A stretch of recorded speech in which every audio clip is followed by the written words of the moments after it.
ঈদুল আজহা।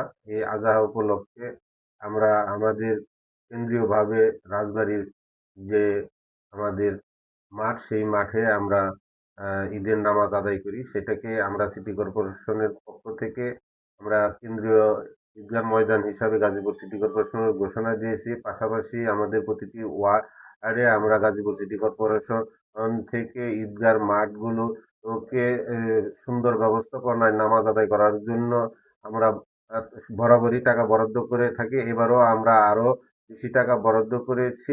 আমরা আজকে থেকে প্রতিটা আমাদের যে ঈদের ময়দান আছে সেগুলো কিভাবে কতটুকু মানুষ যাতে বৃষ্টির মধ্যে নামাজ পড়তে পারে তার কি ব্যবস্থা নেওয়া হয়েছে, আমি সরেজমিনে এখন বেরোচ্ছি সেগুলোকে পরিদর্শন করার জন্য, যাতে আগামীকাল মানুষ সুন্দরভাবে নামাজ আদায় করতে পারে এবং নামাজের পর কুরবানি দিতে পারে। কুরবানির পরবর্তীতে আমার যে কাজ, আমার লোকবল, আমার সিটি কর্পোরেশনের পরিচ্ছন্ন কর্মী এবং অতিরিক্ত যে আমি 3 দিনের জন্য যে পরিচ্ছন্ন কর্মী নিয়োগ করছি, সবাইকে নিয়ে আমরা মাঠে থাকব, কাজ করব এবং এই গাজীপুর শহরবাসী এবং সারা দেশবাসী এই সুন্দর পরিবেশে ঈদ যাপন করুক এবং ঈদ ঈদ সন্ধ্যা ঈদটা সকলেরই উপভোগ্যকর হোক এবং সুন্দর হোক, সার্থক হোক।